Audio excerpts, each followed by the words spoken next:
Welcome to a Fireside Reading of A Connecticut Yankee in King Arthur's Court by Mark Twain, Chapter 18.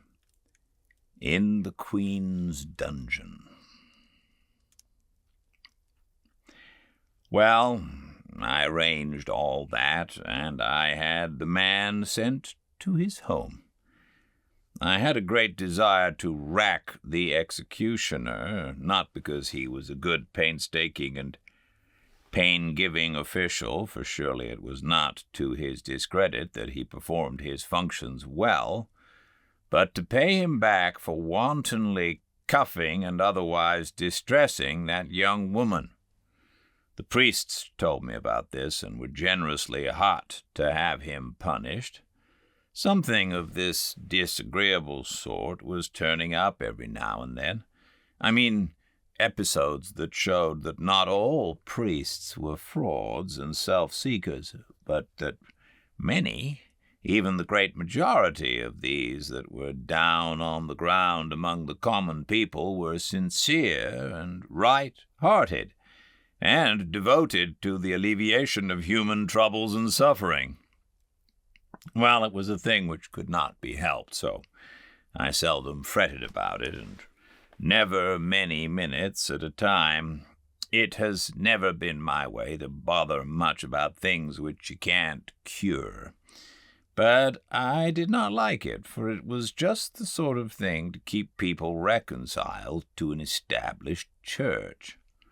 We must have a religion, it goes without saying, but my idea is to have it cut up into 40 free sects so that they will police each other, as had been the case in the United States in my time. Concentration of power in a political machine is bad, and an established church is only a political machine. It was invented for that. It is nursed, cradled, preserved for that. It is an enemy to human liberty, and does no good which it could not better do in a split-up and scattered condition. That wasn't law, it wasn't gospel, it was only an opinion. My opinion, and I was only a man, one man, so it wasn't worth any more than the Pope's, or any less, for that matter. Well, I couldn't rack the executioner, neither would I overlook the just complaint of the priests. The man must be punished somehow or other, so I degraded him from his office and made him leader of the band, the new one that was to be started. He begged hard and said he couldn't play. Plausible excuse, but too thin.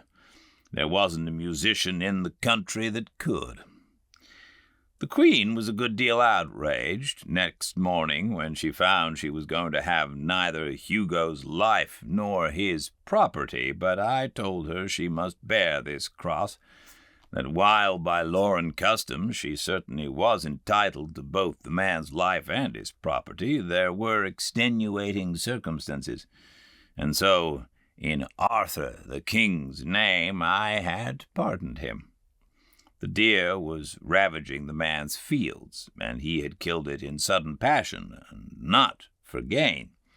And he had carried it into the royal forest in the hope that that might make detection of the misdoer impossible. Confound her, I couldn't make her see that sudden passion is an extenuating circumstance in the killing of venison, or of a person, so I gave it up and let her sulk it out. I did think I was going to make her see it by remarking that her own sudden passion in the case of the page modified that crime. "Crime!" she exclaimed. "How thou talkest! Crime, forsooth! Man, I am going to pay for him." Oh, it was no use to waste sense on her.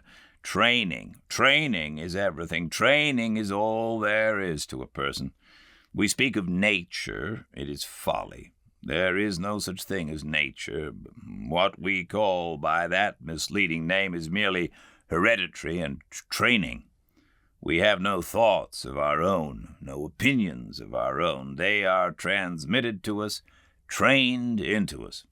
All that is original in us, and therefore fairly creditable or discreditable to us, can be covered up and hidden by the point of a cambric needle, all the rest being atoms contributed by and inherited from a procession of ancestors that stretches back 1 billion years to the Adam clan, or grasshopper or monkey, from whom our race has been so tediously and ostentatiously and unprofitably developed. And as for me, all that I think about in this plodding, sad pilgrimage, this pathetic drift between the eternities, is to look out and humbly live a pure and high and blameless life, and save that one microscopic atom in me that is truly me. The rest may land in Sheol and welcome for all I care. No, confound her. Her intellect was good. She had brains enough, but her training made her an ass. That is, from a many centuries later point of view. To kill the page was no crime, it was her right. And upon her right she stood serenely and unconscious of offense. She was a result of generations of training in the unexamined and unassailed belief that the law which permitted her to kill a subject when she chose was a perfectly right and righteous one. Well, we must give even Satan his due. She deserved a compliment for one thing, and I tried to pay it, but the words stuck in my throat.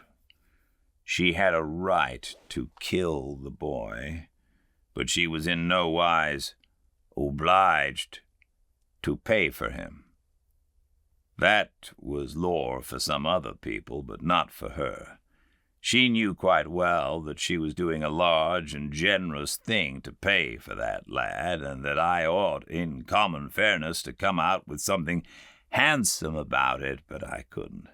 My mouth refused. I couldn't help seeing in my fancy that poor old grandma with the broken heart, and that fair young creature lying butchered, his little silken pomps and vanities laced with his golden blood. How could she pay for him? Whom could she pay? And so, well knowing that this woman, trained as she had been, deserved praise, even adulation, I was yet not able to utter it, trained as I had been. The best I could do was to fish up a compliment from outside, so to speak, and the pity of it was that it was true. "Madame, your people will adore you for this." Quite true. But I meant to hang her for it some day if I lived. Some of those lures were too bad, altogether too bad. A master might kill his slave for nothing, for mere spite, malice, or to pass the time, just as we have seen that the crowned head could do it with his slave, that is to say, anybody. A gentleman could kill a free commoner and pay for him, cash or garden truck. A noble could kill a noble without expense as far as the law was concerned, but reprisals in kind were to be expected. Anybody could kill somebody, except the commoner and the slave. They had no privileges. If they killed, it was murder, and the law wouldn't stand murder. It made short work of the experimenter, and of his family, too, if he murdered somebody who belonged up among the ornamental ranks. If a commoner gave a noble even so much as a Damien's scratch, which didn't kill or even hurt, he got Damien's dose for it just the same. They pulled him to rags and tatters with horses, and all the world came to see the show and crack jokes and have a good time. And some of the performances of the best people present were as tough and as properly unprintable as any that have been printed by the pleasant Casanova in his chapter about the dismemberment of Louis XV, poor, awkward enemy. I had had enough of this grisly place by this time and wanted to leave, but I couldn't because I had something on my mind that my conscience kept prodding me about and wouldn't let me forget. If I had the remaking of man, he wouldn't have any conscience. It is one of the most disagreeable things connected with a person, and although it certainly does a great deal of good, it cannot be said to pay in the long run. It would be much better to have less good and more comfort. Still, this is only my opinion, and I'm only one man. Others, with less experience, may think differently. They have a right to their view. I only stand to this. I have noticed my conscience for many years, and I know it is more trouble and bother to me than anything else I started with. I suppose that in the beginning I prized it, because we prize anything that's ours, and yet how foolish it was to think so. If we look at it in another way, we see how absurd it is. If I had an anvil in me, would I prize it? Of course not. And yet, when you come to think, there is no real difference between a conscience and an anvil. I mean, for comfort. I have noticed it 1,000 times, and you could dissolve an anvil with acids when you couldn't stand it any longer, but there isn't any way that you can work off a conscience. At least, so it will stay worked off. Not that I know of, anyway. It was something I wanted to do before leaving, but it was a disagreeable matter, and I hated to go at it.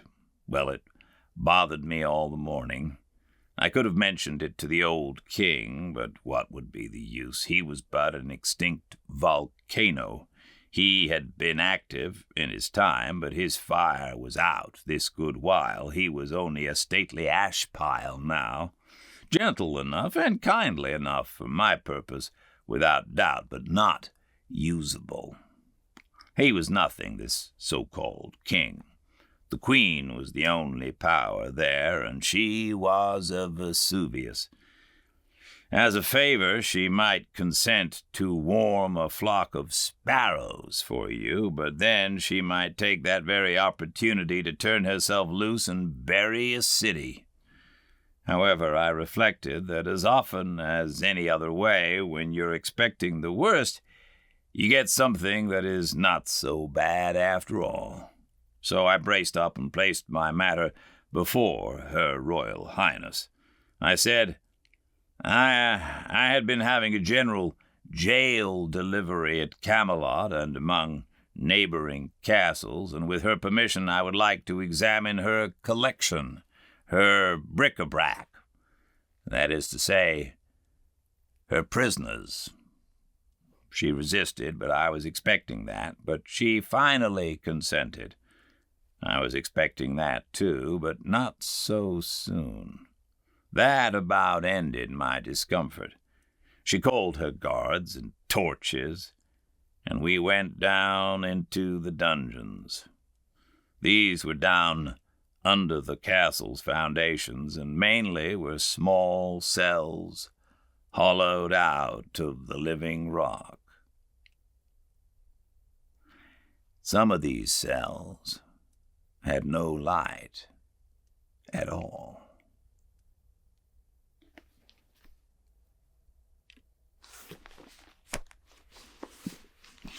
We'll find out about the cells next time.